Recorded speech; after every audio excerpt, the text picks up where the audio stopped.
चलिए दोस्तों, अब अगला लेक्चर पे चलते हैं। लेसन 5 सभी हेल्पिंग वर्ब का निचोड़।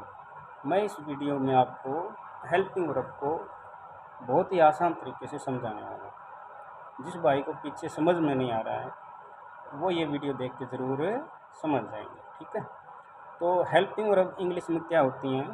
HV, एच में मतलब हेल्पिंग वर्ब, ठीक है। ये है is, am, are, was, were, has, have, had, shall, will.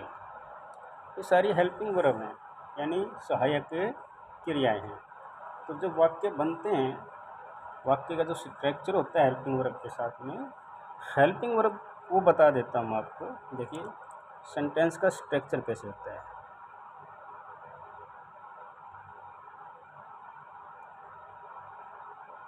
Sentence structure, sentence structure का मतलब वाक्य की संरचना। तो देखिए क्या होता है, सबसे पहले ये जो वाक्य होते हैं, जो सिंपल सेंटेंस होता है वो कैसे बनता है। देखिए सिंपल सेंटेंस, आपको सबसे पहले तो लगाना होता है सब्जेक्ट और सबसे आखिर में आपको लगाना होता है ऑब्जेक्ट। ये सिंपल सेंटेंस का रूल है। तो बीच में क्या आएगा? एक हेल्पिंग वर्ब आएगी, ठीक है।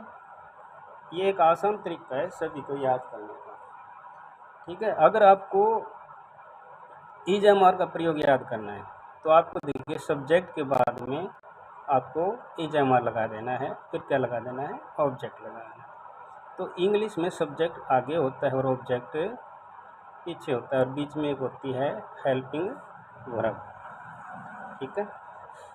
अगर वाज वर याद करना तो आप हेल्पिंग वर्ब की जगह वाज वर लगा दीजिए। इसी तरह आप हैज, हैव और हैड लगा दीजिए। तो जो नेगेटिव वाक्य कैसे बनता है हेल्पिंग वर्ब के साथ में? नेगेटिव सेंटेंस सबसे पहले आपको लगाना होता है सब्जेक्ट और सबसे आखिर में आपको लगाना होता है ऑब्जेक्ट, ठीक है। और नेगेटिव वाक्य यानी नोट तो आना ही है। तो वो नोट कब आता है? हमेशा हेल्पिंग वर्ब के बाद नोट आता है। तो ये बन जाता है हेल्पिंग वर्ब के साथ नेगेटिव वाक्य, ठीक है भाई। और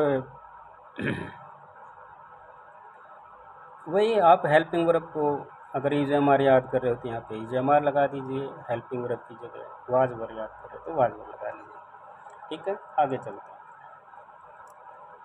आगे होता है इंटरोगेटिव वाक्य। इंटरोगेटिव सेंटेंस,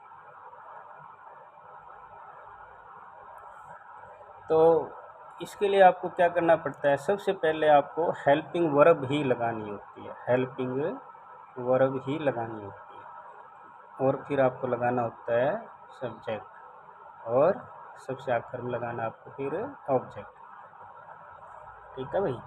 यानी ये जो रूल है सिंपल सेंटेंस वाला, सब्जेक्ट और हेल्पिंग वर्ब की अदला बदली हो जाती है, तो हेल्पिंग वर्ब आगे आ जाती है इंट्रोगेटिव वाक्य में।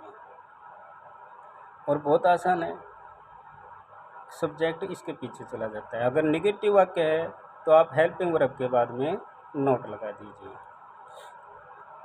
ठीक है। अगर ये WH फैमिली वर्ड है तो आपको क्या करना है? इस हेल्पिंग वर्ब से पहले WH फैमिली वर्ड को लगा देना है। तो रूल बन जाएगा हेल्पिंग वर्ब प्लस में सब्जेक्ट और प्लस में ऑब्जेक्ट। आपने एक बात नोटिस की होगी कि ऑब्जेक्ट हमेशा वाक्य के अंत में आता है, इंग्लिश के वाक्यों के अंत में आता है।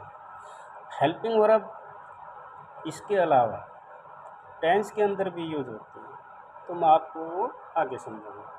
ये एक बहुत आसान वाक्य होते हैं, केवल हेल्पिंग वर्ब से शुरू होते हैं, हेल्पिंग वर्ब की मदद से वाक्य बनते हैं। तो वो वाला स्ट्रक्चर मैं आपको सिखा रहा हूँ। ऐसा नहीं है कि टेंस में यूज नहीं होते हैं। तो अगली हेल्पिंग वर्ब है शैल और विल। देखिए हमेशा सब्जेक्ट अगर आई है या फिर वी है तो हमेशा शैल का प्रयोग होगा। ठीक है। सब्जेक्ट यानी फर्स्ट पर्सन, आई और वी क्या होते हैं? फर्स्ट पर्सन यानी प्रथम पुरुष। प्रथम पुरुष आई और वी के साथ हमेशा आपको शैल का प्रयोग करना है। बाकी जो सेकंड और थर्ड पर्सन बच गए उसके लिए आपको विल के साथ उनको प्रयोग करना है।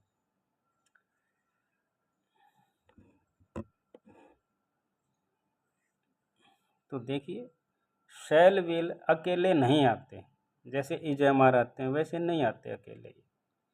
ये हमेशा टेंस के अंदर आते हैं और ये हमेशा फ्यूचर में आते हैं। हमेशा कौन से टेंस में आते हैं? फ्यूचर में आते हैं। आगे बताऊंगा मैं कितने टाइप के फ्यूचर होते हैं। तो ये हमेशा फ्यूचर टेंस में आएंगे। जैसे इज एम आर अकेले आते हैं, ये ऐसे नहीं आते हैं। ठीक है।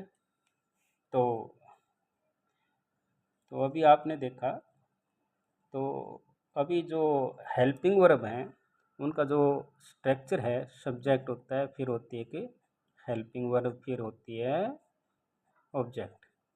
तो इसमें ये बात आपको नोट करनी है, इसके अंदर मेन वर्ब नहीं होती। मेन वर्ब नहीं होती। तो ये एक बहुत बड़ी बात है जो आपको नोटिस करनी है। जो हेल्पिंग वर्ब के जो वाक्य होते हैं सहायक क्रिया के, उनके अंदर मेन वर्ब नहीं होती है। तो इसका जो स्ट्रक्चर होता है वो होता है सब्जेक्ट, एक हेल्पिंग वर्ब, फिर होता है एक ऑब्जेक्ट। ठीक है। अगर ये नेगेटिव वाक्य है तो आप हेल्पिंग वर्ब के बाद नोट लगा दीजिए यहाँ पर, और अगर ये इंटरोगेटिव है तो आप हेल्पिंग वर्ब को आगे रख दीजिए। बस इतना सा काम है, यानी आपको सब्जेक्ट और हेल्पिंग वर्ब की अदला बदली करनी है। ठीक है। हेल्पिंग वर्ब सब्जेक्ट के आगे आ जाएगी। चलिए दोस्तों, थैंक यू वेरी मच। मिलते हैं अगले लेक्चर में। चलिए बाय, धन्यवाद।